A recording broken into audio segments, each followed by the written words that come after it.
2017 may well go down in the history books as a major turning point for Sega's Blue Hedgehog. After all, Sonic Mania helped usher Sonic back into the spotlight with a game every bit as good as the original 16-bit Mega Drive titles. It answered the question, was Sonic ever really good? With a resounding yes, and may well help push the series in a new direction.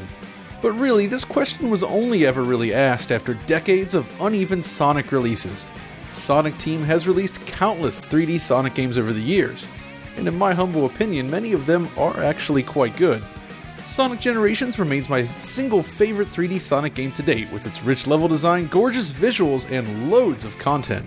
When Sonic Forces was announced then, the initial showing suggested that we might be looking at a proper follow-up to Generations, with a slightly different theme of course. What we ended up with, however, isn't exactly that, and it will be interesting to see how Sega processes the reception of 2017's two Sonic games.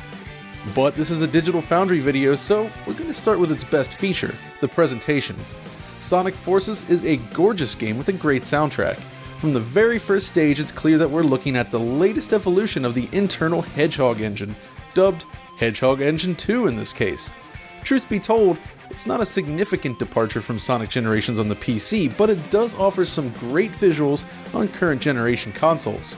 The Hedgehog Engine then is quite capable, offering support for features like pre-baked global illumination, advanced post-processing, and very large stages.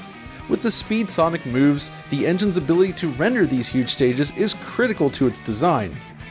And Sonic Forces certainly offers all of this in spades. The lighting remains excellent here, stages stretch far off into the distance with minimal LOD popping, and we see great new special effects like water reflections in this stage, or some excellent shader work in this one. The only thing lacking this time is the removal of the excellent motion blur, which has been replaced with a much cheaper effect when using boost. Still, on the whole, there's certainly nothing to complain about with the visuals, at least in terms of raw asset quality. But Sonic Forces is available across a huge range of platforms including PlayStation 4, Xbox One, and the Switch. The Xbox and PlayStation versions also boast enhancements for Xbox One X and the PS4 Pro right in the box. There's also a PC version launching alongside the console versions, but we didn't have access to it in time for this video. Unfortunately, when it comes to resolution, we start to run into some immediate questions. Firstly, on the PlayStation 4, you get a full 1080p presentation. It looks reasonably sharp and clean, no doubt, but if you move over to the PS4 Pro, the game still only runs at 1080p. In fact, placing the two versions side by side, you'd be hard pressed to spot any difference at all. Together we can show the world what we can do. You are next to me and I'm next to you. Push me on through until the battle's won. Sonic Forces may support the Pro, but that doesn't mean it offers anything in terms of tangible improvements. This is very much the same experience on both PlayStation consoles, and in that sense, it's very much like Prey, which was released earlier this year. The game's box does promote PS4 Pro enhancements, but the game itself does not appear to offer much in the way of real improvements. Even 1440p support would have been a huge jump here, as the image quality is not necessarily its strong suit, but alas, we get nothing. It's 1080p on both systems, and it looks the same. Which brings us to the Xbox One then. For starters, the standard Xbox One operates at just 720p, which is kinda surprising. We haven't seen this kind of gap between the Xbox One and PS4 since the launch of the system, and it's not a good thing at all. Xbox owners are receiving a dramatically lower quality image here, that's for sure. Thankfully, aside from the gulf in resolution, the two versions look otherwise identical, with the same texture and detail settings between them. So if you can deal with the lower resolution, it'll still look quite nice on the Xbox One. But what about the Xbox One X then? Well, thankfully I managed to get my hands on an X just as I was working on this video, and I have the results. Unlike the PS4 Pro version, Sonic Forces does feature a noticeable upgrade over both its base counterpart and all PlayStation versions. But the upgrade isn't maybe as consistent as you'd expect. Essentially, after going through 7 or 8 levels or so, we've determined that the Xbox One X version varies its resolution on a per-stage basis. It selects between two different resolutions, and at its best, it runs at 3200 by 1800, offering a massive jump in image quality over any other version of the game. But in the other stages, the resolution is dropped back to the same 1080p that we've seen on PS4. Well, maybe not exactly the same. You see, there's a scaling problem here.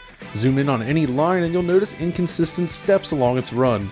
The image is poorly scaled from 1080p to 4K in this mode, and the resulting image is kinda messy as a result.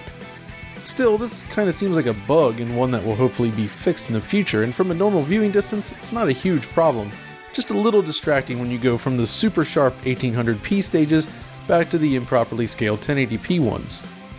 Ultimately though, in terms of image quality, Xbox One X definitely has an advantage over the other versions. Lastly, we have the Nintendo Switch. Unfortunately, in this case, we've had to rely on the demo version since we only found the Xbox and PS4 versions early. That said, the PS4 demo is identical to the final game, so we'd expect the same here with the Switch. The Switch version operates at just 720p, like Xbox One, which is not unexpected, but there's more to it than that.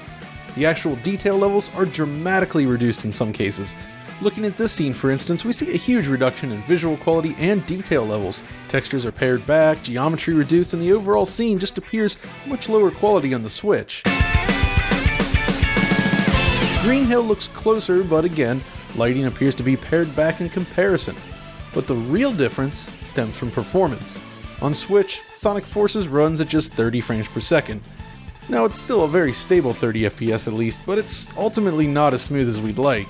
This feels more disappointing considering that Sonic Team has previously pulled off Sonic Lost World on the Wii U at 60 frames per second. With the downgraded visuals on Switch in place, Sonic Forces really doesn't look much better than this Wii U effort, yet it runs at half the frame rate. Of course, that game was built from the ground up for the Wii U, and this is just a port that they likely tackled within the past year or so it starts to make more sense, but that doesn't mean the results we're seeing here aren't disappointing. The game just doesn't run that well on Nintendo Switch. And when you combine the lower level of performance with the reduction in visual quality, you have the worst version of Sonic Forces by far. So if you are still interested in playing the game and have a choice, I would recommend avoiding the Nintendo Switch version of the game in favor of Xbox One or PS4. As for the other consoles, well, those too have their own quirks. Xbox One operates at 60 frames per second and manages to maintain this level of performance most of the time, but there's one major caveat: screen tearing. Sonic Forces uses an adaptive VSync solution, and when the frame time slips just over 16.7 milliseconds and then drops back down again, you get momentary screen tear. The good news is that this allows the game to remain very near its 60 FPS target most of the time, and the game feels ever so slightly more responsive than the triple buffered PS4 version, and certainly the 30 FPS Switch version. Still, as you can see, the tearing can prove quite distracting, especially during these side-scrolling stages. Unfortunately, these 30 FPS cutscenes do suffer from significant tearing at almost all times, in what appears to be an issue with the way adaptive VSync has been implemented. It's especially noticeable during the pre-rendered cinematics. On Xbox One X though, it's much the same thing, but things are definitely improved. The 1080p levels now all run without a hitch, offering a completely stable 60 frames per second experience with no torn frames or hitches. It looks and feels great to play during these moments. The higher resolution 1800p stages, however, can exhibit some noticeable slowdown and tearing in select circumstances like this. Fortunately, it's kept to a minimum most of the time, but it can be noticeable when it does pop up. Still, Xbox One X performance is largely excellent and a nice improvement over the regular Xbox One. PlayStation 4 and PlayStation 4 Pro then exhibit a couple of other interesting quirks of their own. Firstly, the game runs basically the same on the Pro and PS4, and that overall level of performance is extremely stable, turning in a nice smooth 60 FPS at all times. In that sense, it feels like Sonic Team concentrated the bulk of its effort behind this version of the game. But if you wind up using sleep mode and return to the game over a period of time, you might start to notice some issues. Well, basically it's what you see here, a multitude of duplicate frames appearing at an almost regular interval. This results in a noticeable but slight stutter during gameplay. Closing the game isn't enough either. I had to actually reboot both systems and start the game fresh in order to solve the issue. After that, the game would then remain okay even while sleeping, but the issue seemed to inevitably rear its head over time. Not a good thing.